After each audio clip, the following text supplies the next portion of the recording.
आपण बघितलं आताच की मेकॅनिकल वेव्ह म्हणजे काय असतं.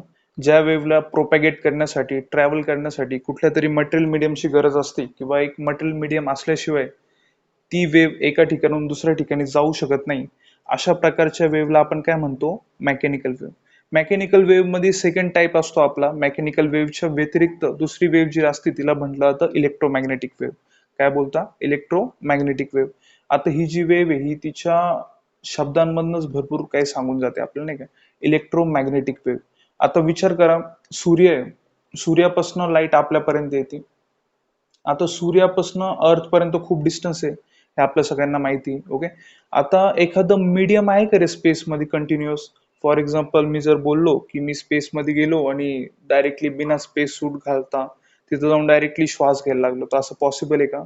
नाही. का बरं? कारण तिथं कुठल्याही प्रकारची हवा किंवा ऑक्सिजन नाहीये. म्हणजे आपल्याला एक गोष्ट तर क्लिअर झाली का तिथं स्पेसमध्ये कुठल्याही प्रकारचं एअर किंवा आपण म्हणतो ना गॅसेस मीडियम, त्या प्रकारचं कुठलंही मीडियम तिथं प्रेझेंट होत नाही.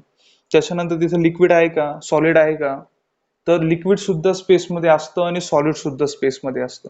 सॉलिड कुठलं म्हणतो आपण? जे असे छोटे छोटे आपण बघतो ना म्युटिओर्स किंवा ऍस्ट्रॉइड्स, हे जे ते फिरत असतात किंवा प्लॅनेट्स, हे पण एक प्रकारचं सॉलिड झालं.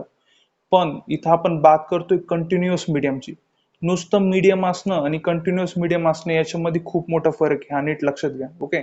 आता जरी मी म्हंटलो की खूप सगळे सॉलिडचे तुकडे आपल्या स्पेसमध्ये फिरताय, पण सूर्यापासून ते अर्थ पर्यंत हे कंटिन्युअसली जॉईन झालेले आहे का? यांनी एक पूल तयार केलंय का की जेणेकरून साऊंड तिथपर्यंत जाऊ शकत नाही? त्याच्यामुळं इथं कंटिन्युअस मीडियम प्रेझेंट आहे असं आपल्याला बोलता येणार नाही. ओके.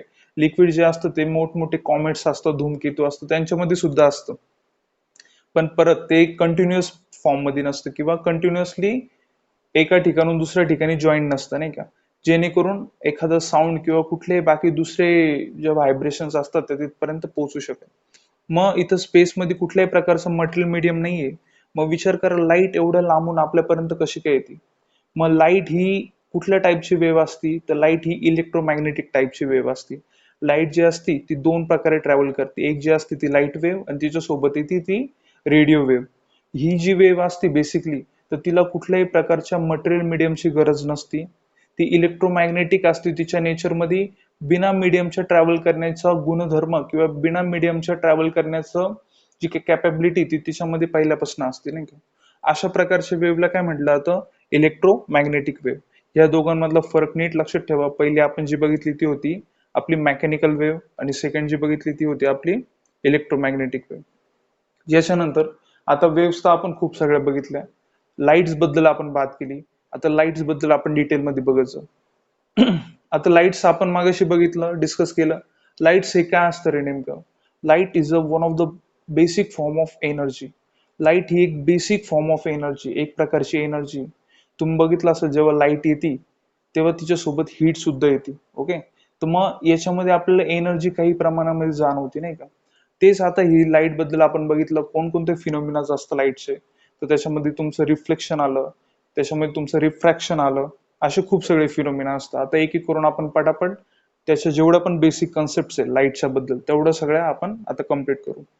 सगळ्यात पहिल्यांदा बघू आपण लाईटचं रिफ्लेक्शन म्हणजे काय असतं. What is mean by reflection of light? बघा, समजा एखादं सरफेस आहे. ओके. सरफेस थोडासा आपला टिल्ट झाला, याला सरळ करू आपण. समजा एखादा असं सरफेस आहे, त्याच्यावरती लाईट येते, लाईटची बीम येते. आपण सध्या बीम कन्सिडर करतोय जरी ती वेव्ह असली तरी, कारण आपल्याला खूप सगळे फिनोमिना बीमच्या रूपात समजायचे. ओके. तर आता ही जी बीम आहे ती ह्या वस्तूवरती पडते आणि ह्या वस्तूवरती पडल्याच्या नंतर ती परत काय होती, पुन्हा रिफ्लेक्ट होऊन मागच्या डायरेक्शनला रिफ्लेक्ट होती. जेव्हा लाईट एखाद्या सरफेसवरती इन्सिडंट होऊन तिथनं बाउन्स बॅक होती आणि त्याच्या रिव्हर्स अपोजिट डायरेक्शनला ट्रॅव्हल करते, त्या फिनोमिनाला म्हटलं जातं reflection of light. Reflection of light नीट लक्षात घ्या. जेव्हा एखादी लाईट एखाद्या सरफेसवरती इन्सिडंट होऊन तिथून परत बाउन्स बॅक होऊन अपोजिट डायरेक्शनला जाते विथ द सेम स्पीड, त्या फिनोमिनाला काय म्हटलं जातं? Reflection of light. मग रिफ्लेक्शन ऑफ लाईट कुठं होतं रे एक्झॅक्टली? कुठं बघायला भेटतं आपल्याला रिफ्लेक्शन लाईट? याचं रिझन, याचं एकच आन्सर आहे की रिफ्लेक्शन लाईट जे असतं ते आपल्या चारी बाजूला होत असतं. इव्हन आपल्याला जेवढं पण वस्तू आता दिसत आहे किंवा आपण जेवढं पण काही बघण्यासाठी कॅपेबल आहे ते लाईटमुळे. ओके. प्रत्येक वस्तू समजा आता आपल्या समोर एखादी खुर्ची ठेवली, आपल्याला ती खुर्ची इझिली दिसती, त्याचं रिझन काय आहे? त्या खुर्चीवरती ती लाईट पडली, ती लाईट रिफ्लेक्ट होऊन त्याच्यानंतर आपल्या आईज मध्ये गेली आणि आपल्याला आईज मध्ये सेन्सेशन झालं. त्या सेन्सेशनला आपल्या माइंडने डिकोड केलं आणि आपण एक इमेज तयार केली त्याची. ही पूर्ण प्रोसेस असते एखादी गोष्ट आपल्याला दिसण्याची. ओके. ते जर मी आपल्या घरातल्या लाईट्स ऑफ करून टाकल्या तर मला काहीच दिसणार नाही. का बरं? कारण लाईट्स त्याच्यावर इन्सिडेंट नाही होते, त्याच्यामुळे त्या रिफ्लेक्ट होऊन आपल्या डोळ्यामध्ये सुद्धा जात नाही. म्हणजे विचार करा, आतापर्यंत जेवढ्या पण वस्तू आपण बघू शकतोय किंवा जेवढ्या पण वस्तूंचं प्रेझेन्स हे आपल्याला डोळ्यांनी दिसतंय, ते फक्त कशामुळे? Just because of light. Light नसते तर आपल्याला आता जे दिसतंय ते बिलकुल पण दिसलं नसतं. ओके. पहिल्यांदा हे तर झालं की आपली व्हिज्युअलिटी जी असते ती पूर्णपणे कशावरती डिपेंड असते? लाईट वरती डिपेंड असते. ओके. मग लाईटच्या रिफ्लेक्शनचे पण काही रूल्स असतात किंवा काही नियम असतात, नाही का? आतापर्यंत रिफ्लेक्शन ऑफ लाईट बघितलं आपण. रिफ्लेक्शन ऑफ लाईटची डेफिनेशन कशी बनवू? रिफ्लेक्शन ऑफ लाईट म्हणजे काय? आपण बेसिकली काय म्हणू शकतो? When light beam is incident on any surface, then it bounce back in a opposite direction with the same speed. This phenomenon is known as reflection of light. या फिनोमिनाला काय बोलतो आपण? रिफ्लेक्शन ऑफ लाईट असं म्हणतो. त्याच्यानंतर आता reflection of लाईटचे काय काय नियम आहे, काय काय रूल्स असतात ते बघू आपण एक एक करून. बघा, समजा परत एक सरफेस घेतला आपण. आता ह्या सरफेस वरती लाईट समजा हॉरिझॉन्टल आली आणि याच्यावर इन्सिडेंट झाली, तर रिफ्लेक्ट होऊन जाणारी जी लाईट असते ना, तिची डायरेक्शन पण कशी असते? सेम असते. ज्या डायरेक्शन मध्ये ती आली त्याच डायरेक्शन मध्ये ती रिव्हर्स सुद्धा जाते. असं नाही होणार की लाईट सरळ आली आणि भलत्याच ठिकाणी गेली किंवा थोडीशी टिल्ट होऊन गेली, इन्क्लाइंड होऊन गेली, असं नाही होणार. फक्त रिक्वायरमेंट काय? ज्या सरफेसवरती लाईट पडणार आहे तो सरफेस कसा पाहिजे? फ्लॅट पाहिजे, इव्हन पाहिजे. त्याच्यामध्ये कुठल्याही प्रकारचं अंड्युलेशन किंवा कुठल्याही प्रकारचं खडतर नाही पाहिजे तो. ओके.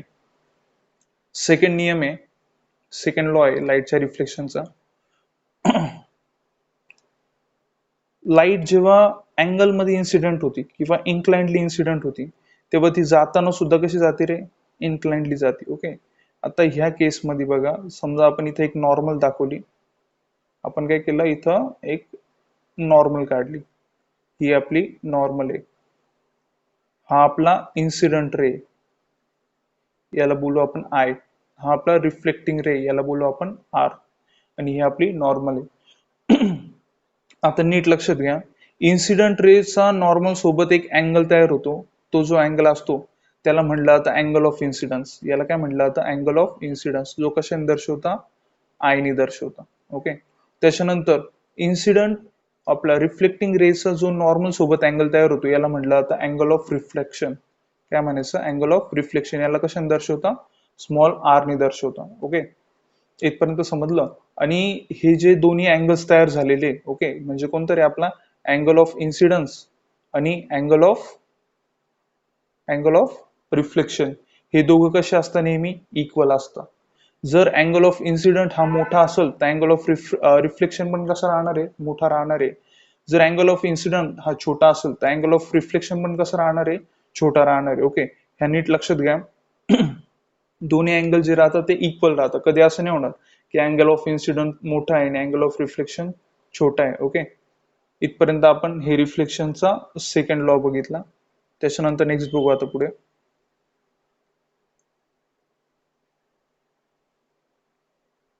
इन्सिडंट आपल्या रिफ्लेक्शन ऑफ लाईट नंतर सेकंड फिनोमिना येतो, तो म्हणजे आपला रिफ्रॅक्शन ऑफ लाईट. ओके. आता रिफ्रॅक्शन ऑफ लाईट म्हणजे काय असतो? What is mean by refraction of light? आता हे नीट लक्षात घ्या. पहिल्यांदा रिफ्रॅक्शन ऑफ लाईट समजण्यासाठी तुम्हाला मीडियम बद्दल समजावं लागेल. ओके. मीडियम्स जे राहतात ते कोणकोणते मीडियम्स राहतात? आतापर्यंत तुम्ही किती मीडियम बघितले सांगा बरं पटापट. किती मीडियम्स एक्झिस्ट करतात नेचरमध्ये? 3 प्रकारचे मीडियम्स एक्झिस्ट करतात. एक असतं सॉलिड, एक असतं लिक्विड आणि एक असतं गॅसेस. हे 3 मीडियम जे राहतात ते नेचरमध्ये एक्झिस्ट करतात. सॉलिड मीडियम, लिक्विड मीडियम आणि गॅसेस मीडियम. आता जेव्हा आपण लाईटचं एक्झाम्पल घेतो तेव्हा 2 मीडियम्स मधनं लाईट पास करते. ओके. फॉर एक्झाम्पल जर आपण बघितलं, लाईट समजा एखाद्या समुद्रावरती पडती किंवा आपण सिनारिओ बघतो बघा, असे सीन्स असतात की असा एकदम निखळ समुद्र आहे लांब लांबपर्यंत आणि त्याच्यावरती सूर्याचा प्रकाश जो आहे तो पडतोय. आता विचार करा बरं, त्या केसमध्ये तिथं नेमकं होतं काय? समुद्र अशा प्रकारचा आहे काहीसा, बरोबर? त्याच्यावरती लाईट येते आणि पडती. अशा प्रकारे लाईट जी तिथं इन्सिडेंट होती, बरोबर? आता समुद्राचा जो भाग आहे, इथं आपल्याला दोन मीडियम दिसून येतं. ओके, पहिला पहिला जो मीडियम आहे तो कोणता? इथं एअर आहे. दुसरा जो मीडियम आहे इथं कोणता आहे? तो वॉटर आहे. दोन मीडियम आले. आता लाईट काय होती, एका मीडियम मधनं दुसऱ्या मीडियम मध्ये चालली. मग आता विचार करा रे, लाईट एका मीडियम मधनं दुसऱ्या मीडियम मध्ये चालली म्हणजे ती जशी तशीच जाईल का? तिच्यामध्ये कुठल्याच प्रकारचा चेंज नाही होणार आहे का? असं शक्य आहे का? हे सुद्धा मॅटर आहे. आपली जी लाईट आहे ना, ती पण एक प्रकारचा मॅटर आहे आणि समुद्र आहे तो पण एक प्रकारचा मॅटर आहे. दोघांमध्ये सुद्धा काही पार्टिकल्स आहे, ते एकमेकांशी इंटरॅक्ट केल्याशिवाय राहील का? नाही राहू शकत. ओके, मग इथं लाईट जी येते ती येते तर आपल्या समुद्राच्या स्तरापर्यंत किंवा समुद्राच्या सरफेस पर्यंत ती येते तर सरळ, पण त्याच्यानंतर तिच्यामध्ये थोडे चेंजेस होतात. मग आता तेच बघायचं आपल्याला रिफ्रॅक्शन मध्ये की कशा टाईपचे चेंजेस होतात. याच्यासाठी आपण एक एक्झाम्पल घेऊ सेम याचं.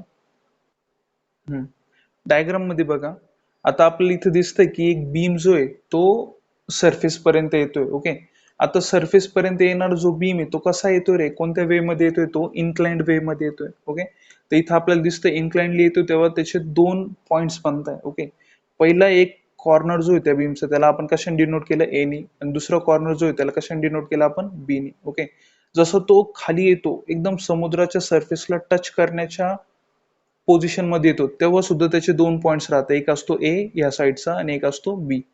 आता विचार करा रे, पहिला कोणता पॉइंट जो आहे तो एका मीडियम मधनं दुसऱ्या मीडियम मध्ये एंटर होतोय, तर आपल्याला इथं कळतं की पॉइंट ए जो आहे तो एका मीडियम मधनं दुसऱ्या मीडियम मध्ये जाईल. त्याच्यानंतर पॉइंट बी जो आहे तो त्याच्यानंतर त्या मीडियम मध्ये प्रवेश करेल. ओके, आता एक एक्झाम्पल घेऊ आपण याच्यासाठी समजायला की बीम मध्ये नक्की होतं काय. समजा माना की तुम्ही एक ट्रॉली घेऊन चालले. ओके, ती बिग बाजार मधली ट्रॉली असते ना, तशी तुम्ही घेऊन चालले नाही का. आता बीमचे जसे ए आणि बी हे दोन टोक आहे ना, तसे त्या ट्रॉलीचे दोन चाक आहे असं इमॅजिन करा. ओके, एक चाक त्याचं ए आहे आणि दुसरं चाक त्याचं बी, आणि तुम्ही असं इन्क्लाइंडली ह्या डायरेक्शन मध्ये त्याला घेऊन खाली खाली येत चालले, असे असे खाली खाली येत आहे. ओके, आता इथपर्यंत ही जी जागा आहे, इथपर्यंत ही जी जागा आहे ती तुमची एकदम फर्श आहे, एकदम स्मूथ फर्श आहे, तिथं तुम्हाला काहीच प्रॉब्लेम नाही, असं एकदम स्मूथ फर्श आहे. पण इथली जी जागा आहे ना ती खडबडीत आहे. इथे ना तुम्हाला ग्रास वगैरे असे सगळे सुरू होत आहे नाही का, खालच्या जागेत खालच्या मीडियमला. ओके, आता होतं काय, तुम्ही इन्क्लाइंड ट्रॉली घेऊन खाली खाली येत आहे. आता ट्रॉलीचं पहिले नीट बघा कोणतं चाक खाली उतरल, जमिनीवरती उतरल, ए वाला का बी वाला. तर आपल्याला नीट बघितल्यावर कळेल की ए वाला चाक जे आहे ते जमिनीवरती उतरल.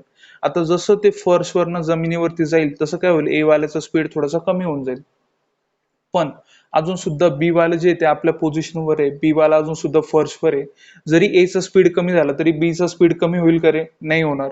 मग त्याच रिझन असं राहील की ए जो आहे तो थोडासा ट्रॅव्हल करल, कारण त्याचा स्पीड थोडा कमी झालाय. पण बी नी ना त्याचा ट्रॅव्हल थोडासा मोठा केलेला राहील नाही का तिथपर्यंत. आणि ह्याच प्रोसेसमध्ये त्यांची डायरेक्शन जी ती पहिलेच्या मानाने काय होऊन जाते, थोडीशी चेंज होऊन जाते, थोडीशी टिल्ट होऊन जाते. मग आपण नंतर फायनली बघतो काय, इथे दोन गोष्टी घडल्या. पहिली गोष्ट अशी घडली की त्या लाईट बीमचा स्पीड चेंज झाला, बिकॉज ऑफ ते एका मीडियम मधनं दुसऱ्या मीडियम मध्ये गेलं. एका मीडियम मधनं दुसऱ्या मीडियम मध्ये गेल्यावर त्याचं ऑब्व्हियसली काय होणार आहे, स्पीड जो आहे तो चेंज होऊन जाणार आहे. दुसरी गोष्ट अजून अशी घडली की एक पॉईंट त्याचा आधी गेला, एक पॉईंट नंतर गेला, त्याच्यामुळे एक पॉईंट थोडा स्लो राहिला, दुसरा थोडा फास्ट झाला आणि इथं एक टर्न बसला. इथं एक काय आला, छोटासा टर्न होऊन गेला. टर्न झाल्यामुळे काय आला, तो बीम येताना तर सरळ येत होता, पण नंतर काय आला, सरळचं थोडंसं टिल्ट होऊन गेलं, थोडंसं वाकडा होऊन गेला. म्हणून जेव्हा रिफ्रॅक्शन घडतं, रिफ्रॅक्शन हे नेमकं कशाला बोलतो आपण? रिफ्रॅक्शन हा फिनोमिना कशाचं नाव आहे? रिफ्रॅक्शन म्हणजे दोन गोष्टी घडणार आहे, दोन गोष्टी घडतात. रिफ्रॅक्शन मध्ये पहिली गोष्ट काय घडती, तिथं स्पीड जो असतो तो चेंज होतो, स्पीड जो असतो तो डिक्रीज होतो. ओके, दुसरी गोष्ट काय घडती रिफ्रॅक्शन मध्ये, की त्याची डायरेक्शन जी असते बीमची ती काय होऊन जाते, चेंज होऊन जाते. मग आपण काय म्हणतो, the phenomena in which when light travel through one medium to other medium, then the speed of light and the direction of light is changes. This phenomena is known as refraction of light. ज्या phenomena मध्ये लाईटचा speed आणि लाईटची direction ह्या दोघी change होतात, त्या फिनोमिनाला काय म्हटलं जातं, रिफ्रॅक्शन ऑफ लाईट. एक गोष्ट लक्ष ठेवा, कशामुळे काय चेंज झाले, स्पीडमुळे डायरेक्शन चेंज झाली, डायरेक्शनमुळे स्पीड चेंज नाही आला. आपण बघितलं पहिल्यांदा एचा स्पीड चेंज झाला, त्याच्यामुळे डायरेक्शन चेंज झाली. बेसिकली रिफ्रॅक्शन यालाच म्हणतो. पुढे खूप वेळा रिफ्रॅक्शन डिस्कस होणार आहे, त्याच्यामुळे हे नीट लक्षात ठेवा काय काय रिफ्रॅक्शन म्हणजे काय. ओके, इथपर्यंत आपण रिफ्रॅक्शन बेसिक काय असतं ते बघितलं. याच्यानंतर आता नेक्स्ट बघू. रिफ्रॅक्शन दोन प्रकारचं असतं. आता इथं तुम्हाला मीडियम सुद्धा कळेल कोणकोणते असतं. एक्झाम्पल घेऊ आपण त्याच्यासाठी. बघा, आता फॉर एक्झाम्पल मी इथं एअर घेतली, इथं वॉटर घेतलं. ओके, एक काय एअर आहे आणि एक काय वॉटर आहे. आता याच्यापैकी मला सांगा, तुम्ही रेअरर मीडियम कशाला म्हणाल आणि डेन्सर मीडियम कशाला म्हणाल. डेन्सिटीची डेफिनेशन आपण मागच्या लेक्चर्स मध्ये बघितली आहे. डेन्सिटी म्हणजे काय, जिथं जास्त गर्दी ते डेन्सर आणि जिथं कमी गर्दी ते रेअरर. आता एअर आणि वॉटरच्या पार्टिकल मध्ये जरा कंपॅरिझन करा बरं. कोणाचे पार्टिकल तुम्हाला जास्त जवळ जवळ वाटतंय किंवा कोणाचे पार्टिकल तुम्हाला जास्त लांब लांब वाटतंय. तर आपण नीट बघितलं तर एअर जे तिचे पार्टिकल थोडेसे लांब लांब असतात आणि जो वॉटर आहे त्याचे पार्टिकल्स कसे असतात, एकमेकांच्या जवळ जवळ असतात. म्हणजे वॉटर हे काय आलं ह्या केसमध्ये डेन्सर मीडियम झालं आणि एअर हे काय आलं ह्या केसमध्ये रेअरर मीडियम झालं. ओके, इथपर्यंत समजलं रेअरर मीडियम कोणतं असतं आणि डेन्सर मीडियम कसं असतं. आपल्याला दोन्ही ओळखता आले पाहिजे, भरपूर जणांना ओळखता येत नाही. तेच जर मी मीडियम इथले चेंज केले, इथले मीडियमचे ते चेंज केले आणि इथं मी घेतलं व्हॅक्यूम.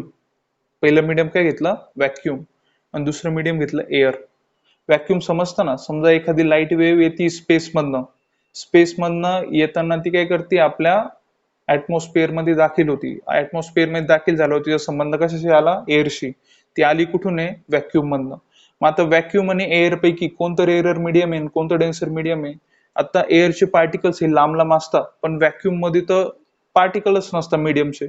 मग व्हॅक्यूम हे काय आलं, रेअरेस्ट मीडियम झालं, सगळ्यात रेअर मीडियम झालं. आणि त्याच्यानंतर या केसमध्ये एअर हे काय आलं, डेन्सर मीडियम झालं. बघा, मागच्या वेळेस एअर हे रेअरर मीडियम होतं ना, आता तेच काय आलं, डेन्सर मीडियम झालं. अशा प्रकारे मीडियम जे राहतं ना ते चेंज होऊ शकतं. ओके, मग एअर हे कोणत्या प्रकारचं मीडियम आहे, आता डेन्सर, आणि व्हॅक्यूम हे काय आहे, रेअरर मीडियम आहे. आता ज्या प्रकारे मीडियम्स चेंज होतात त्या प्रकारे लाईट जी राहती ती बेंड होण्याचे वे सुद्धा चेंज होतात. फॉर एक्झाम्पल आता मी इथे एक नॉर्मल काढतोय जेणेकरून आपण समजू शकेल इझिली पुढचं. आता विचार करा, समजा रेअर मीडियम मधनं डेन्सर मीडियम मध्ये लाईट जाते तेव्हा कशा प्रकारे रिॲक्ट करते ते बघू. आता काय आलं, रेअर मीडियम मधून लाईट येत होती, अशा प्रकारे इथे इन्सिडेंट झाली. ओके, हा काय आला, तिचा अँगल ऑफ इन्सिडेंट, याला आपण आय बोलतो, अँगल ऑफ इन्सिडेंट. ही आपली नॉर्मल आहे. बघा, हे आपलं रेअर मीडियम आणि हे आपलं डेन्सर मीडियम, हे नीट लक्षात ठेवा. आता होतं काय, when lights passes through rarer medium to denser medium, then it bends away from the normal, then it bends towards the normal. तेव्हा काय होतं, ती टुवर्ड्स द नॉर्मल बेंड होते. टुवर्ड्स द नॉर्मल म्हणजे काय रे, नॉर्मलच्या दिशेने. टुवर्ड्स द नॉर्मल म्हणजे ती अशा प्रकारे बेंड झाली. ओके, जर बेंड नसती झाली तर कशी गेली असती, डायरेक्टली अशी अशी गेली असती पुढच्या डायरेक्शन मध्ये. पण ती बेंड कशी आली, टुवर्ड्स द नॉर्मल, नॉर्मलच्या दिशेने. ओके, कधी असं होतं, जेव्हा रेअर मीडियम मधनं लाईट डेन्सर मीडियम मध्ये जाते तेव्हा लाईट ही नेहमी कशी टुवर्ड्स द नॉर्मल बेंड होती, हे नीट लक्षात घ्या. तेच आता मी समजा चेंज केलं, आता लाईट जी ती रिफ्लेक्ट होऊन अर्थ पासून स्पेस मध्ये झाली असं मान. ओके, आता झालं काय, स्पेस मधनं लाईट येत होती मागाशी, आता एअर मधनं स्पेस मध्ये चालली. म्हणजे हे दोन्ही मीडियम्स उलटे आले. म्हणजे जिथं एअर होतं तिथं आता व्हॅक्यूम आलं, आणि जिथं व्हॅक्यूम होतं तिथं आता एअर आलं. मग इथं व्हॅक्यूम होतं तर इथं काय आलं, एअर, आणि जिथं एअर होतं तिथं काय आलं, व्हॅक्यूम आला. आता ह्या केसमध्ये काय होईल रे, बघा,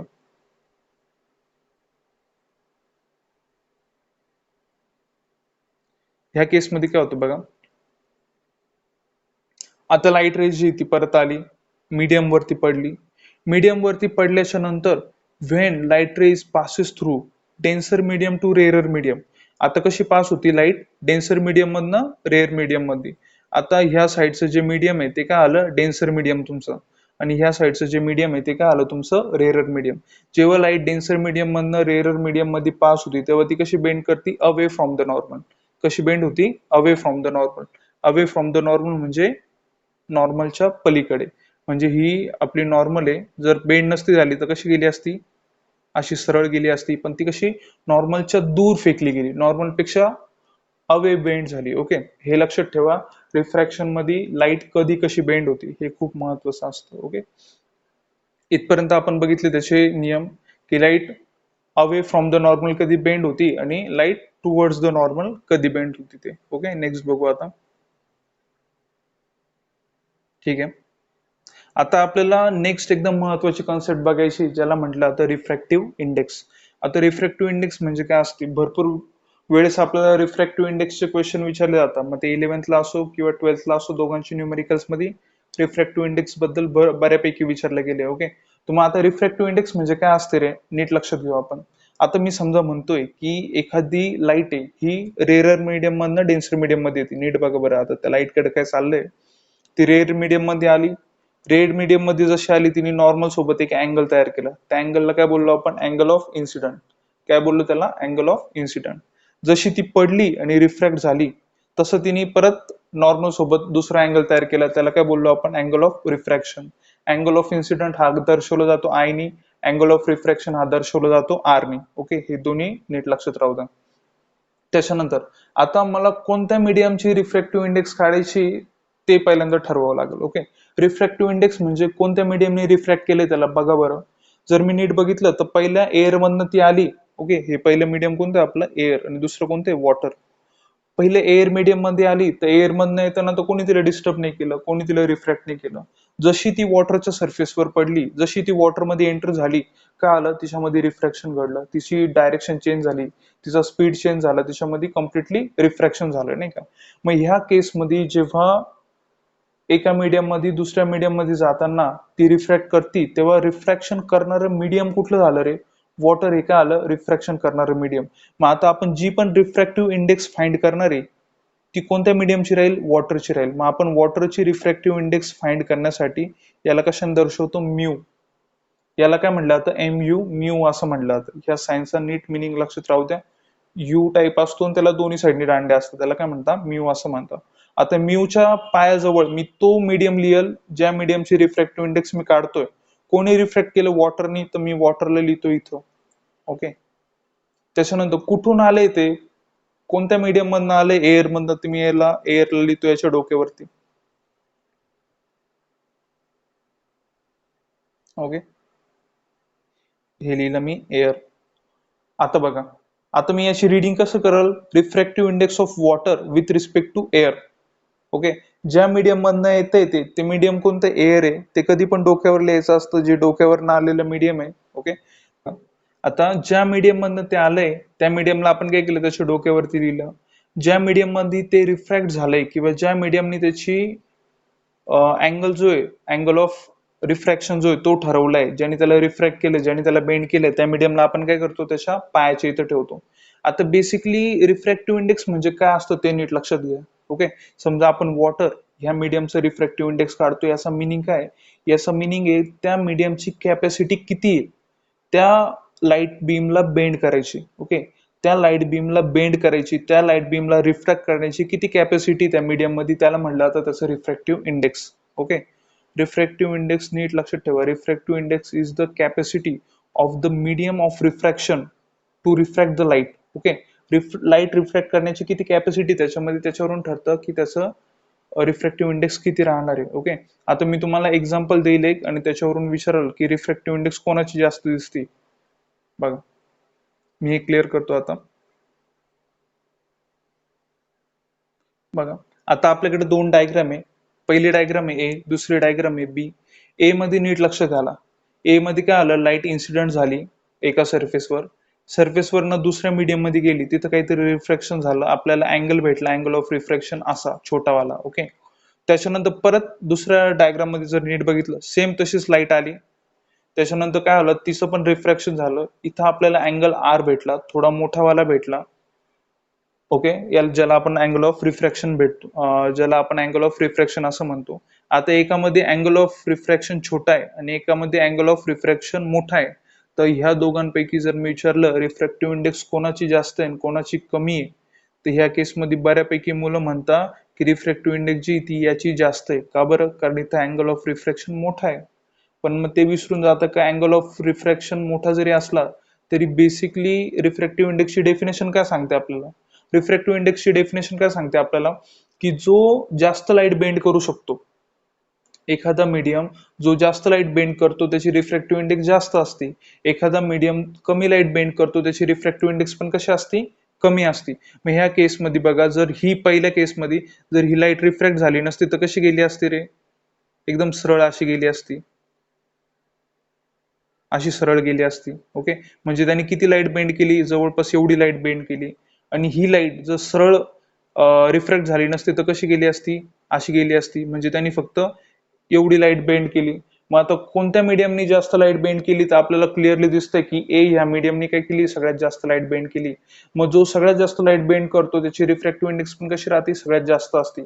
मग ह्या केसमध्ये आपल्याला क्लिअरली इथं मेन्शन करावं लागेल की ए ची रिफ्रॅक्टिव्ह इंडेक्स जास्त आहे.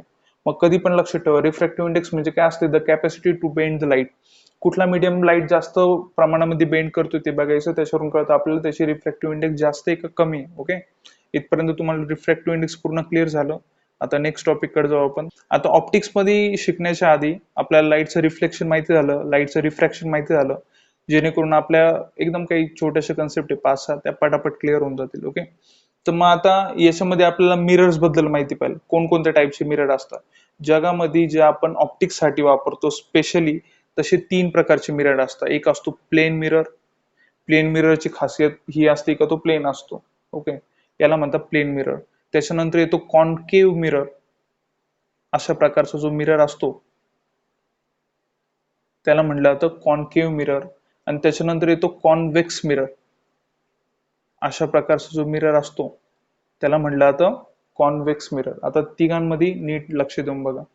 प्लेन मिरर जो असतो तो शेप मध्ये कसा असतो, एकदम प्लेन असतो. ओके, प्लेन मिररचं वैशिष्ट्य काय असतं, तो शेप मध्ये ना कर्वेचर असतो ना कुठल्या प्रकारे त्याच्यामध्ये काही बेंड वगैरे असतो, तो एकदम सरळ सीधा असतो नाही का, त्याच्यामध्ये प्लेन असतो एकदम. आपण जो घरांमध्ये वापरतात त्या प्रकारचे मिरर जे असतात त्याला म्हणतात प्लेन मिरर. आता प्लेन मिरर मध्ये जेव्हा पण लाईट इन्सिडेंट होती किंवा प्लेन मिरर मध्ये जेव्हा पण लाईट पडती, तेव्हा ती ज्या अँगल वरती पडती त्याच अँगल वरती रिफ्लेक्ट होऊन निघून जाते. जर ती सरळ पडली तर सरळ रिफ्लेक्ट होऊन निघून जाईल, जर ती इन्क्लाइनली पडली तर इन्क्लाइनली निघून जाईल. ओके, आणि हे आपण मिररची बात करतोय त्याच्यामुळे इथं नीट लक्षात ठेवा, इथं रिफ्रॅक्शन नाही घडत आहे, इथं फक्त रिफ्लेक्शन घडतंय. जेव्हा आपण लेन्सेसची बात करतो तेव्हा तिथं काय घडतं, रिफ्रॅक्शन घडतं. भरपूर लोकांना वाटतं की मिरर मध्ये सुद्धा ते रिफ्रॅक्शन दाखवून देतात नाही का. हा मिरर आहे. मिरर कसा तयार होतो सगळ्यांना माहिती. मिररची एक मागची बाजू जी असते ती कोटेड असते, जेणेकरून मागच्या साईडला कुठल्याही प्रकारची लाईट जी ती पास झाली नाही पाहिजे, फक्त पुढच्या साईडला लाईट पास होऊ शकते, अशा प्रकारे ते बनवलेलं असतं. मग मिरर जो असतो तो पूर्णपणे कसा असतो, मागच्या साईडने कोटेड असतो आणि प्रोटेक्टेड असतो नाही का, त्याची लेअर काहीतरी त्याला रेड कलर किंवा असा तांबडा कलर दिलेला असतो प्रोटेक्ट करण्यासाठी. मग प्लेन मिरर जो असतो त्याच्यावरनं लाईट जशी आली तशी पास होती. याच्यामध्ये आपल्याला काही जास्त प्लेन मिररचं बघायचं नाही, कारण प्लेन मिरर तुम्हाला सिलेबस मध्ये पण नाही येत का. त्याच्यानंतर येतो आता 2 महत्वाचे मिरर. पहिला असतो कॉन्केव्ह मिरर आणि दुसरा असतो कॉन्व्हेक्स मिरर. आता एक एक करून दोन्ही बघत जाऊ आपण.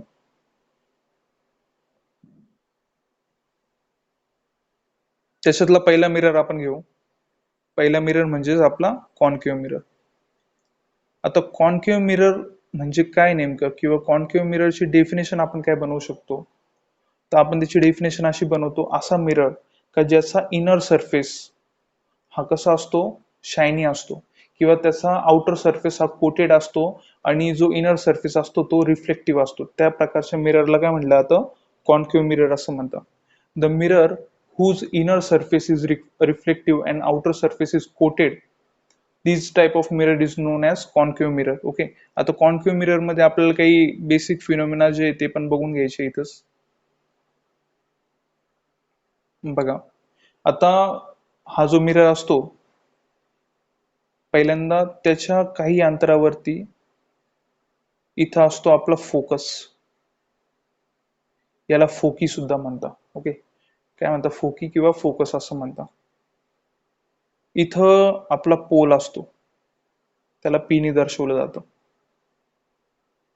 ओके, मग आता फोकस आणि पोल या दोघांमधलं जे डिस्टन्स आहे इथून ते इथपर्यंतचं डिस्टन्स, हे जे डिस्टन्स असतं याला काय म्हणतात, फोकल लेंथ. मी याला एफ सी नी प्रोनाऊन्स करतो म्हणजे तुम्हाला लक्षात राहील. याला काय म्हणतात, फोकल लेंथ. एफच्या नंतर तेवढाच जेवढा पी पासून एफचं जेवढं अंतर आहे तेवढ्याच अंतरावरती अजून एक पॉइंट असतो, त्याला आपण दर्शवतो सी नी.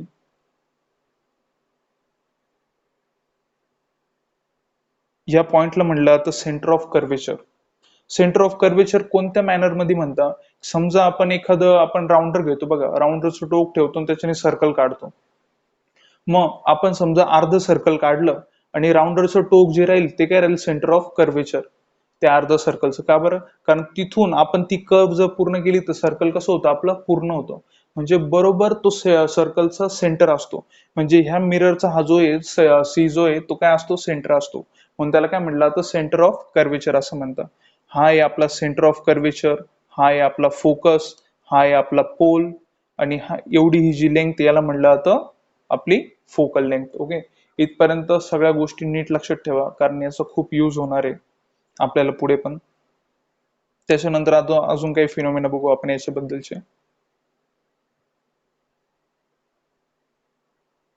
आता मिरर आहे, तर मिररचा काहीतरी यूज असेल. मग मिररचा यूज आपण कशासाठी करतो? आपण याच्यावरती ऑब्जेक्ट ठेवतो आणि त्याच्या इमेज ज्या आहेत त्या बघण्यासाठी याचा यूज करतो. बेसिकली ऑब्जेक्ट म्हणजे काय? तर आपण एखादं ऑब्जेक्ट अशा प्रकारे इथं शो करतो. ओके, आता हे ऑब्जेक्ट शो केलं आपण, तर आता याचं फॉर्मेशन इमेज मध्ये कसं होतं किंवा याची इमेज कशा प्रकारे फॉर्म होती ते आपल्याला बघायचं राहतं. तर मग आता आपण काय करतो? याच्यापासून रेज पास करतो. आता रेज कसे पास होतात? पहिला रे हा पॅरलल असतो नेहमी. ओके, अशा प्रकारे इथं आपल्याला ह्या मिररचे काही रूल्स माहिती करून घ्यायचे. ओके, किंवा ह्या मिररच्या रिफ्लेक्शनचे एकदम महत्वाचे काही रूल्स राहतात, त्यांना म्हटलं जातं rules of reflection of concave mirror. आता ते रूल्स काय असतात? पहिला त्याच्यातला नियम आहे, एक एक करून आपण बघू. तीनच नियम आहे. पहिला नियम असा असतो की when light ray is passes parallelly then always passes through the focus. जेव्हा लाईट रे हा पॅरलली पास होतो तेव्हा तो नेहमी कशातनं जातो रे? फोकस मधनं जातो. हे नीट लक्षात ठेवा. लाईट रे जेव्हा जेव्हा पॅरलली पास होईल किंवा प्रिन्सिपल ऍक्सिस सोबत, हा जो ऍक्सिस आहे याला काय म्हटलं जातं? Principal axis. या प्रिन्सिपल ऍक्सिसला जेव्हा जेव्हा लाईट रे हा पॅरलल राहील तेव्हा तेव्हा तो कशातनं पास करेल? फोकस मधनं पास करेल. आता ह्याच नियमांचा दुसरा नियम बनतो आपला, when light ray is passes through the focus then it is then it will be always parallel to the principal axis. जेव्हा जेव्हा लाईट रे जेव्हा जेव्हा लाईट रे हा फोकस मधनं पास होतो तेव्हा तेव्हा तो प्रिन्सिपल ऍक्सिस सोबत कसा असतो? पॅरलल असतो. ओके, फॉर एक्झाम्पल जर इथं दाखवायचं झालं आपल्याला, जर अशा प्रकारे फोकस मधनं एखादा लाईट रे गेला तर तो रिफ्लेक्ट झाल्याच्या नंतर कसा जातो? अशा प्रकारे. म्हणजे प्रिन्सिपल ऍक्सिसला कसा असतो तो? पॅरलल असतो. म्हणून नीट लक्षात ठेवा, whenever light ray is passes through the focus then reflecting ray is always parallel to the principal axis. Reflecting ray त्याचा जो असतो तो कसा असतो? प्रिन्सिपल ऍक्सिसला नेहमी पॅरलल असतो. हा तुमचा सेकंड रूल होता. त्याच्यानंतर थर्ड रूल येतो. थर्ड रूल काय सांगतो आपल्याला? जेव्हा जेव्हा लाईट रे हा सेंटर ऑफ कर्वेचर मधनं पास होईल तेव्हा तेव्हा तो ट्रेस बॅक होईल त्याच पाथवरनं, सेम पाथवरनं. Okay, for example centre of curvature मधनं जर लाईट रे गेला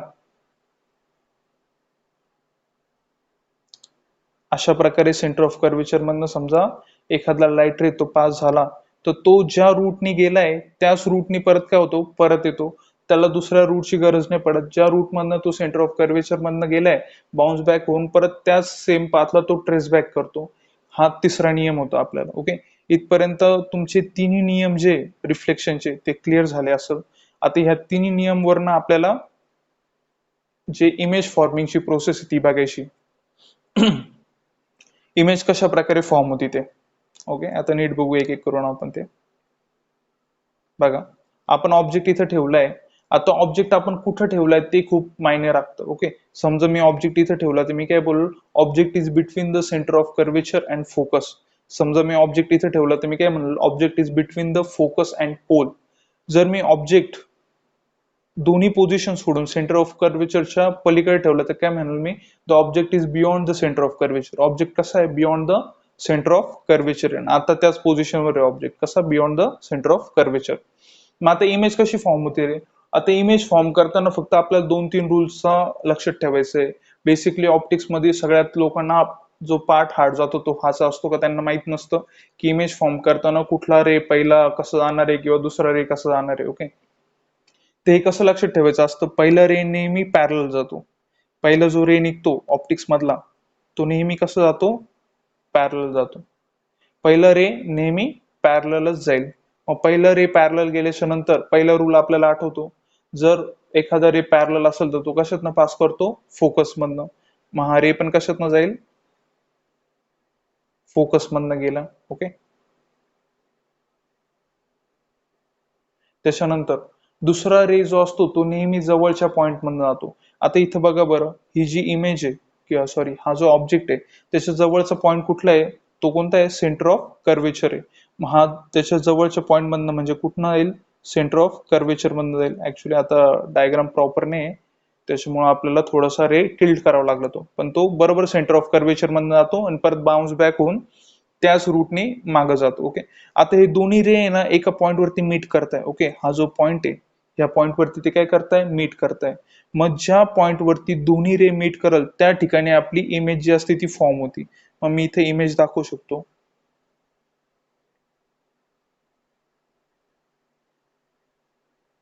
आपली इमेज जी ती अशा प्रकारे इथं फॉर्म झाली. जर मी याला ए बी बोललो तर मी याला काय बोलू, बी ए. का बरं, कारण इन्व्हर्स आहे, इन्व्हर्टेड इमेज. ओके, मग आता इथं आपल्याला काही बेसिक गोष्टी माहिती पाहिजे ज्या आपण फॉर्म्युलांमध्ये वापरणार आहे. पहिलं काय असतं, ऑब्जेक्ट डिस्टन्स म्हणजे काय, इमेज डिस्टन्स म्हणजे काय. आता ऑब्जेक्टचं जे पोल पासूनचं डिस्टन्स आहे, ऑब्जेक्टचं पोल पासूनचं डिस्टन्स याला म्हटलं जातं ऑब्जेक्ट डिस्टन्स, आणि याला डिनोट केलं जातं युनी. कशाने डिनोट करता, यू. आणि त्याच्यानंतर इमेज डिस्टन्स, परत सेम इमेजचं जे काही पोल पासूनचं डिस्टन्स आहे याला काय म्हटलं जातं, इमेज डिस्टन्स, आणि त्याला डिनोट केलं जातं व्ही नी. कशाने डिनोट करतात त्याला, व्ही नी. नीट लक्षात ठेवा, ऑब्जेक्ट डिस्टन्सला डिनोट केलं जातं यू नी आणि इमेज डिस्टन्सला डिनोट केलं जातं व्ही नी. त्याच्यानंतर फोकल लेंथ तुम्हाला माहितच आहे, पी पासून एफ पर्यंत जे अंतर आहे याला म्हटलं जातं फोकल लेंथ. याला एफ ने डिनोट करता फोकल लेंथला. ओके, हे भरपूर आपल्याला मिररचं फॉर्म्युला राहील त्याच्यामध्ये सुद्धा युज करायचे. त्याच्यामध्ये हे व्हॅल्यू टाकायचे असतात, लक्षात ठेवा हे काय काय असतं ते. ओके, ठीक आहे, इथपर्यंत तुम्हाला समजलं असेल की इमेज कशा प्रकारे फॉर्म होती. अशा तुम्ही किती इमेज फॉर्म करू शकता फक्त ह्या एका एक्झाम्पलचा आधार घेऊन. त्याच्यामुळे ह्या एक्झाम्पलची नीट स्टडी करा. याच्यानंतर आता नेक्स्ट बघू आपण.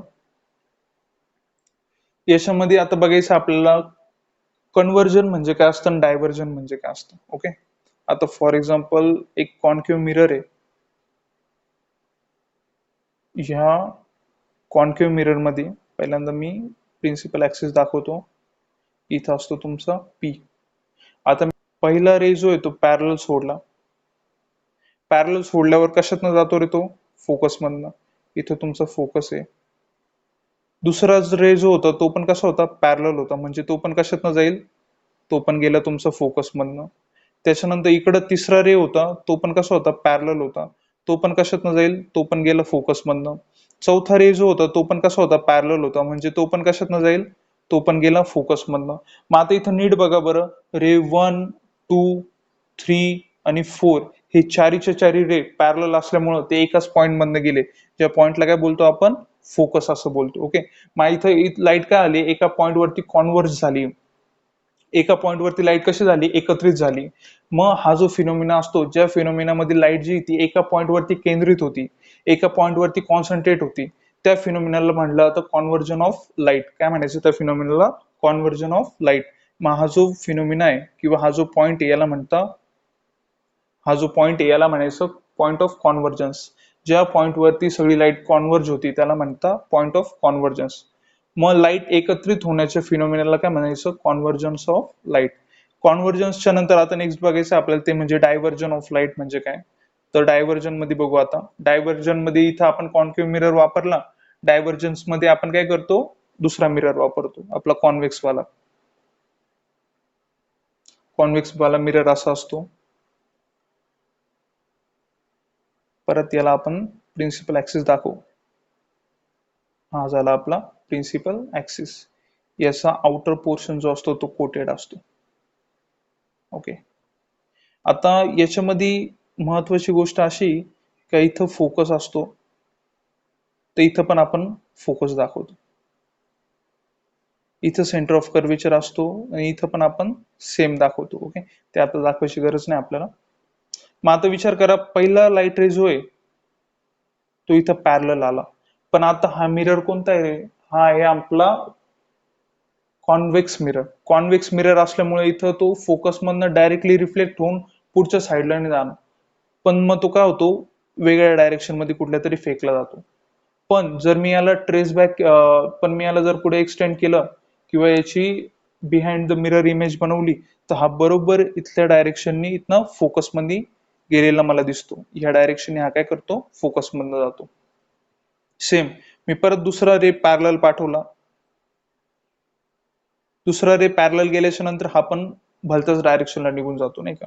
आणि इथं ट्रेस बॅक जर केलं तर हा पण इकडं मागच्या साईडला काय होतो, फोकस मधनं जातो. परत इकडनं एक पाठवला, हा या साईडला निघून गेला आणि जाताना इकडनं फोकस मध्ये गेला. परत एक पाठवला, हा या साईडला गेला, परत जाताना इथनं फोकस मध्ये गेला. आता बेसिकली होतं काय, डायव्हर्जन्स मध्ये जेवढ्या पण लाईट्स पॅरलल येतात त्या सगळीकडे विखुरल्या जातात किंवा सगळीकडे स्प्रेड होतात, डायरेक्टली फोकस मध्ये जात नाही. फक्त तो काय होतो, त्याची जी बिहाइंड द मिरर वाली जागा असते तिथं तो फोकस मध्ये जातो, आणि ते पण कधी, जेव्हा आपण त्याला ऍझ्युम करतोय की हे रे जे ते काय होत आहे, बेंड होऊन इथपर्यंत येत आहे नाही का. अशा प्रकारे जर यांचं रिफ्लेक्शन झालं असतं तर ते फोकस मधनं गेले असते. मग त्याची जी इमेज तयार होती ती कशी असते रे, ती रिअल इमेज नसते, ती व्हर्च्युअल इमेज असते. का बरं? कारण व्हर्च्युअली ते फोकस मध्ये मीट झाले, ऍक्च्युअल मध्ये ते फोकस मधनं गेले का, नाही. मग ह्या फिनोमिनाला म्हटलं तर डायव्हर्जन्स ऑफ लाईट. जिथं लाईट काय होती, कम्प्लिटली डायव्हर्ज होती, ती कुठंच कॉन्व्हर्ज नाही होत किंवा कुठंच एका पॉईंट मधनं जात नाही, फक्त व्हर्च्युअल बेसिस मध्ये ती एका पॉईंट मधनं जाते. मग त्या फिनोमिनाला म्हटलं तर डायव्हर्जन्स ऑफ लाईट. इथपर्यंत तुम्हाला डायव्हर्जन्स ऑफ लाईट काय असतं ते समजलं असेल. आता डायव्हर्जन्स ऑफ लाईटच्या नंतर नेक्स्ट आपण शेवटचे 2-3 पॉइंट्स आहे लाईट्स बद्दलचे, ते पटकन कंप्लीट करू. त्याच्यातला पहिला आहे तो म्हणजे स्काय जो आहे तो आपल्याला ब्ल्यू का दिसतो. हे रिझन तुम्ही बऱ्यापैकी ऐकलं असेल की स्काय हा ब्ल्यू असतो, पण रात्र झाली का तो तर आपल्याला ब्लॅक दिसतो. मग स्कायचा कलर चेंज होतो का, दिवसाचा तो ब्ल्यू असतो आणि रात्रीचा ब्लॅक होतो का? तर त्याचं रिझन आहे, असं नसतं. स्काय जो असतो तो ब्लॅकच असतो. तो आपल्या डोळ्यांचा एक इल्युजन असतं एक प्रकारचं, की जेव्हा आपल्याला तो ब्ल्यू दिसतो, मग तो ब्ल्यू दिसण्यामागे एक रिझन आहे, ते काय ते आपण बघू. ओके. आता सूर्यापासून जेव्हा लाईट निघते ना, ती लाईट आपल्या इथं येऊपर्यंत आपल्याला ती व्हाईट दिसते. ओके. मग एक्झॅक्टली आपल्याला माहिती नव्हतं की आपलं स्काय ब्ल्यू का बरं असतं. त्याच्यानंतर काही रिसर्च झाली, त्याच्यानंतर कळालं की जी लाईट येते सनपासून, ऍक्च्युली ती आपल्या अर्थ पर्यंत जेव्हा येते तेव्हा ती कोणत्या फॉर्म मध्ये दिसते, आपल्याला व्हाईट फॉर्म मध्ये दिसते. किंवा ही जी लाईट असते ना ती कशी असते, व्हाईट असते. पण ऍक्च्युअल मध्ये ती व्हाईट नसती. लाईट जो असतो तो बंच असतो, बंच ऑफ डिफरंट वेव्स, वेगवेगळ्या डिफरंट वेव्सचा बंच मिळून एक व्हाईट लाईट जी असते ती तयार होते स्पेक्ट्रम मध्ये. मग त्या लाईट जेव्हा आपण एखाद्या स्पेक्ट्रम मध्ये टाकतो तेव्हा त्या काय होतं, वेगळ्या वेगळ्या 7 कलर मध्ये आपल्याला दिसायला लागतं. प्रिझम मध्ये वगैरे आपण जेव्हा लाईट पास करतो तेव्हा आपल्याला लाईटचा स्पेक्ट्रम जो आहे तो दिसतो. मग या ज्या 7 लाईट्स राहतात त्याच्यामध्ये सगळ्यात वरती असतो रेड आणि सगळ्यात खालती असतो तो व्हायलेट असतो नाही का. व्हायलेट हा थोडासा ब्ल्यू सारखा असतो किंवा ब्ल्यू म्हणजेच व्हायलेट असतो, आपण असं म्हणू शकतो नाही का. मग आता आपण मधल्या लाईटची बात न करता दोनच लाईटची बात करणार, एक असतो रेड आणि दुसरा असतो व्हायलेट म्हणजे ब्ल्यू. मग आता जी रेड वाली लाईट असती ती कशा प्रकारची वेव्ह असते ती बघू. रेड वाली लाईट जी राहते ती अशा प्रकारची असते काहीशी, याला मी बोलतोय रेड. ओके. आणि व्हायलेट वाली जी लाईट असती ना किंवा ब्ल्यू वाली जी लाईट असती ती काहीशी अशा प्रकारची असते. ओके, ही झाली आपली ब्ल्यू.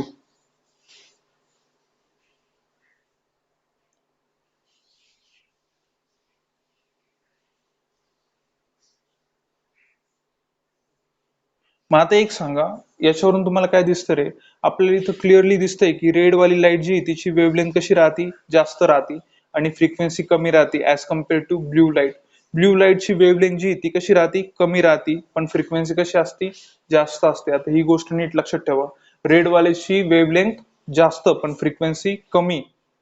ब्ल्यू वाल्याची वेव्हलेंथ कमी पण फ्रिक्वेन्सी कशी असती, जास्त असती.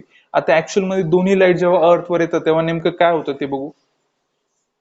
बघा आता आपली जी पृथ्वी तिच्या आसपास एक आवरण आहे किंवा एक प्रकारची प्रोटेक्टिव्ह लेअर आहे ज्याला आपण ओझोन लेअर असं म्हणतो. ओके, त्या लेअर मधनं लाईट आली का तिथं कसे असतं, सगळे गॅसेस प्रेझेंट असतात, बरोबर ना. एअर मध्ये छोटे छोटे गॅसेसचे मॉलिक्युल जे आहे ते असे फ्लो करत राहतात. त्याच्यानंतर जेव्हा ती थोडीशी खाली येते तेव्हा तिथं वेगवेगळे पार्टिकल्स पण असतात. मग त्याच्यामध्ये धुळीचे पार्टिकल्स किंवा आपले स्मोक वगैरे जे निघतात फॅक्टरीज मधनं, त्याचे असे खूप सगळे पार्टिकल जे राहतात ते फ्लोट करत असतात. ओके, मग आता पहिल्या केसमध्ये आपण बघू, जेव्हा रेड वाली लाईट येते तेव्हा काय होतं.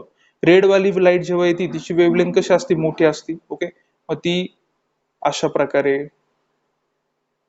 अशा प्रकारे जाते. ओके, आता ह्या केसमध्ये नीट बघा होतं काय, इथं तुम्ही बघताय समजा, हा तुमचा डोळा आहे. जेव्हा रेड वाली लाईट येते तेव्हा तिची वेव्हलेंथ खूप जास्त मोठी असते. ओके, खूप जास्त मोठी असल्यामुळे ती काय होती, इझिली जात जात जात पुढे जात जाते नाही का. इथं कुठं तिचं पार्टिकल सोबत इंटरॅक्शन होत नाही, जास्त करून होतं पण खूप कमी प्रमाणावर होतं. जास्त प्रमाणावरती ती पार्टिकलला ओव्हरलॅप करत जाते नाही का, किंवा पार्टिकल सोबत तिची टक्करच होत नाही आपण असं म्हणू. मग सकाळच्या वेळेस पार्टिकल जेव्हा सगळ्यात कमी असतं तेव्हा आपल्याला सूर्य लाल दिसतो बघा. त्याचं रिझन हेच असतं की लाईट वेव्ह जी असते ना ती इझिली आपल्या डोळ्यांपर्यंत येऊन जाते, म्हणून सूर्याचा कलर आपल्याला लाल दिसतो. आता ऍक्च्युअल मध्ये थोडी ना सूर्य लाल असतो. सूर्याचा कलर जो असतो तो फिक्स आहे. तो बघितला असेल तुम्ही, डिस्कवरी वगैरेवर दाखवता नाही का. मग सूर्य आपल्याला लाल दिसण्यामागे रिझन काय असतं, ही जी रेड लाईट असते ना ती आपल्याकडं इझिली पोहोचते त्यावेळेस. का बरं, कारण तेव्हा जे डस्ट पार्टिकल्स राहतात किंवा जे फॅक्टरीजचे स्मोक वगैरे जे राहतात ते ऍटमॉस्फिअर मध्ये ऍड झालेले नसतात. खूप वेळेपासून ऍटमॉस्फिअर शांत असतं म्हणून ते तळाशी बसलेले असतात आणि लाईट आपल्यापर्यंत येते इझिली रेड वाली आणि आपल्या डोळ्यात जाते आणि आपण बघतो कुठून लाईट आली आणि आपल्याला दिसतं की सन पासून लाईट येते. म्हणजे आपल्याला काय प्रेडिक्ट होतं किंवा आपल्याला काय भास होतो की सूर्य जो आहे तो कशा कलरचा आहे, लाल कलरचा आहे. हे बघितलं आपलं सूर्य रेड राहण्यामागं कारण काय. क्वेश्चन असा सुद्धा येतो पेपरला गिव्ह रिझन्स मध्ये सुद्धा, की सन हा रेड का असतो सकाळच्या वेळेस. ओके, तेव्हा तुम्हाला हे लक्षात राहिलं पाहिजे की रेड लाईटची वेव्हलेंथ ही जास्त असते त्याच्यामुळं, आणि सकाळचे जे डस्ट पार्टिकल्स वगैरे असतात ते कमी असल्यामुळं इझिली रेड लाईट आपल्यापर्यंत पोहोचते, म्हणून सूर्य आपल्याला लाल दिसतो. त्याच्यानंतर स्काय हा ब्ल्यू का असतो ते बघण्यासाठी आपल्याला पहिल्यांदा ब्ल्यू लाईट कशी काम करते आता ते बघितलं पाहिजे. ब्ल्यू लाईट आपल्याला माहिती कशी असते, ती एकदम जवळ जवळ असते. तिची फ्रिक्वेन्सी कशी असते रे, एकदम कमी. ओके सॉरी, फ्रिक्वेन्सी एकदम जास्त आहे, वेव्हलेंथ एकदम कमी.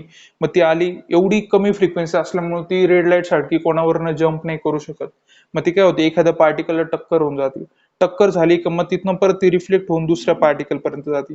तिथून परत टक्कर झाली का ती तिसऱ्या पार्टिकल पर्यंत जाते.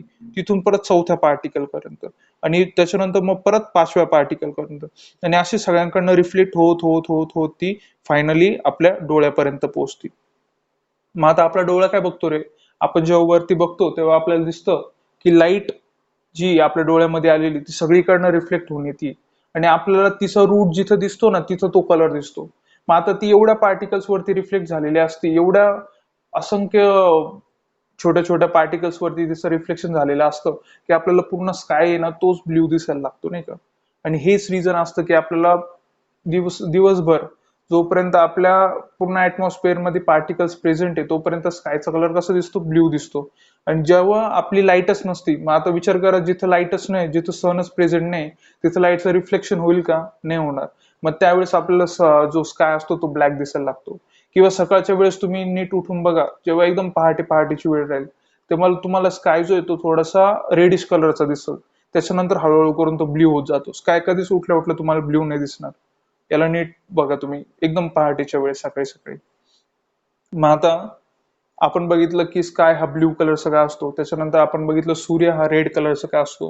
हे दोघं गोष्टी तुम्हाला नीट लक्षात ठेवायच्या आहे, ह्या विचारलं जातं. ठीक आहे, आजच्या लेक्चरमध्ये आपण इथंच बघू. आतापर्यंत आपल्या बऱ्यापैकी कन्सेप्ट क्लिअर झाले आहे. जवळपास बेसिक डेफिनेशनचा किंवा बेसिक कन्सेप्टचा जो आपला कोर्स आहे तो ऑलमोस्ट कम्प्लीटच झालाय असं आपल्याला बोलावं लागेल. एवढ्या डेफिनेशन जर तुमच्या प्रॉपरली असल्या तर पुढे जाऊन तुम्हाला कुठल्याच कन्सेप्टमध्ये प्रॉब्लेम येणार नाही. मग ते भले सीबीएसई बोर्ड असो, आयसीएससी बोर्ड असो किंवा एसएससी बोर्ड असो, किंवा तुम्ही आयआयटी साठी जरी प्रिपरेशन करत असाल तर तुमचा हा बेस पक्का असला तर तुम्ही बिंदास रेफरन्स बुक वरनं स्टडी करू शकता IIT ची, किंवा NCERT वरनं स्टडी करू शकता. ओके, ठीक आहे, थँक्यू. आपण नेक्स्ट व्हिडिओमध्ये पुढचं टॉपिक बघू.